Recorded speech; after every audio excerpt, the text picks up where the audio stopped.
Yeah, there's been a lack of time, obviously, in terms of that, which is a real blow. But there are different ways of doing it. You know, we obviously work hard in terms of analysis. We work hard in making sure that everything is presented to the players. We have done some work which is relevant to the game today, but not as much as you would like to do if you had more time. And obviously the same problem will arise, you know, with Reading. And I think it's important that we have an eye on the Reading game with it being so close, because you know, we're going to have to use the squad, bearing in mind the time that we'll get back from Huddersfield as well. We're going to have to make use of the squad, so I would expect that there will be changes in the personnel for the two games, if we can. You know, we could have no choices, but certainly if we can. Yusuf's in the squad. Matt isn't in the squad. He's not ready yet. You know, Matt's played 190 minutes all season, and including pre-season, so he's still a way off it. In terms of, I know the focus is now on Huddersfield. I'm sure you've debriefed Villa. Now you've had a bit more time to reflect on it. Was it what you thought initially in terms of breaking the game down on Saturday? We didn't take the chances that we made at the one end, and we didn't make enough for the amount of possession that we had. We didn't make enough clear-cut chances, but we had two big chances, one at 0-0 Cameron's and one at 1-0 Nelson's. We've territorially we've done really well in terms of getting into their final third. We've got 24 crosses into the box. We didn't get on the end of enough of them, and that's generally a mixture of the quality of the cross at times not being good enough, or the movement of players in the middle not being good enough. So, you know, that's something that we didn't do well enough. We didn't do well enough in that final third. Once we got there well enough, did extremely well doing that.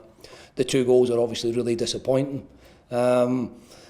So, you know, in a game where we've had huge amounts of possession, huge territorial advantage, opportunities to create good chances with either crosses or play around the edge of the box, we didn't do that well enough, and we didn't make sure then that we came out with a clean sheet. Well, I mean, Carroll Road is historically a very difficult place for teams to come anyway, so, you know, I remember coming here with other teams and how difficult it was to come away with anything.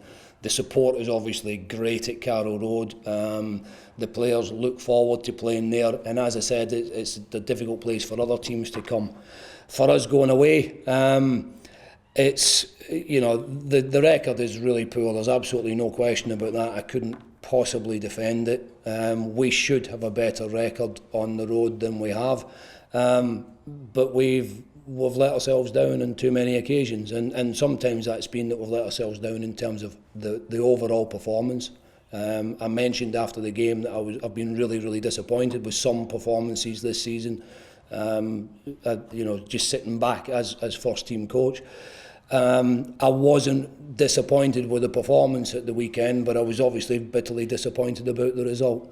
And we've got 3 more away games, all tough, that we need to try and make sure that we do better in between now and the end of the season. There's a mental thing about being a top sportsman in whatever sport you happen to be in. You know, you look at top players in any sport, and one of the characteristics they have is mental toughness.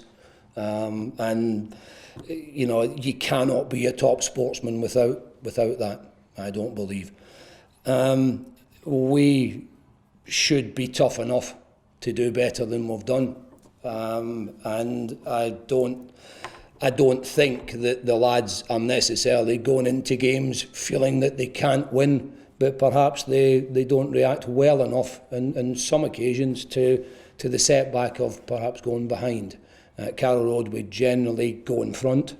When we've been away, we've generally conceded the first goal, and that's given us a bit more of a problem, given the opposition a boost as well. And bear in mind that people are excited about Norwich coming to town.